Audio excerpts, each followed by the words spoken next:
विक्सो पहाड़ों के दरमियान बनने वाले एक बड़े डैम प्रोजेक्ट पर मजदूरों के साथ काम कर रहा था। वो आम इंसानों जैसा नजर आता था, मगर उसकी ताकत गैर मामूली थी।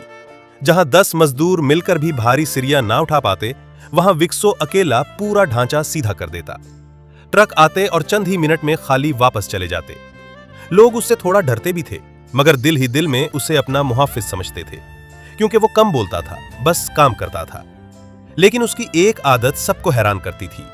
हर शाम काम खत्म होने के बाद विक्सो अधूरे डैम की सबसे ऊंची दीवार पर खड़ा होकर बहते पानी को देर तक देखता रहता, जैसे किसी वादे को याद कर रहा हो। असल में वो वादा उसने अपने दिल से किया था कि वो अपनी ताकत सिर्फ लोगों की मदद और हिफाजत के लिए इस्तेमाल करेगा, ना कि दिखाने या लड़ने के लिए। एक रात अचानक पहाड़ों में शदीद बारिश शुरू हो गई। चंद ही मिनटों में पानी का लेवल खतरनाक हद तक बढ़ गया। अलार्म बजने लगे। अगर फौरन पानी को कंट्रोल ना किया जाता तो नीचे आबाद पूरा कस्बा डूब सकता था। इंजीनियर्स और अफसर महफूज जगहों की तरफ भाग गए। सिस्टम फेल हो चुका था और मैनल गेट दरिया के बीच खतरनाक मकाम पर था, जहां जाना मौत को दावत देने के बराबर था। मजदूर घबरा गए। तभी विक्सो ने आसमान की तरफ देखा। बिजली चमक रही थी। बारिश तूफान बन चुकी थी। एक मजदूर चीखा, विक्सो मत जाओ, तुम बह जाओगे। विक्सो ने पुरसुकून लहजे में कहा, अगर मैं रुक गया तो पानी नहीं रुकेगा। वो तेज लहरों में कदम रखता हुआ आगे बढ़ गया।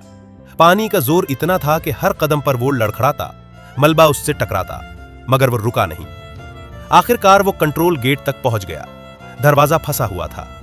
विक्सो ने पूरी ताकत लगाई और लोहे का दरवाजा मुड़ गया।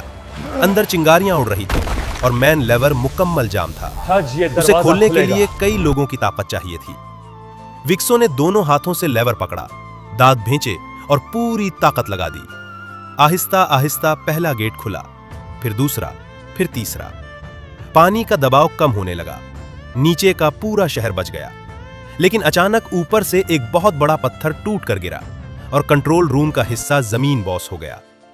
विक्सो मलबे के नीचे दब गया। बाहर सब लोग खामोश हो गए। कुछ की आंखों में आंसू थे। एक छोटा बच्चा रोते हुए बोला, विक्सो भाई को कुछ नहीं होना चाहिए। चंद लम्हे गुजरे, फिर अचानक मलबा हिलने लगा।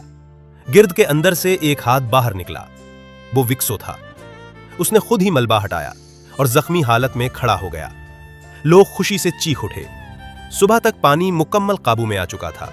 लोग महफूज थे और विक्सो एक बार फिर खामोशी से खड़ा था, जैसे कुछ हुआ ही ना हो, क्योंकि उसके लिए यह ताकत नहीं, जिम्मेदारी थी।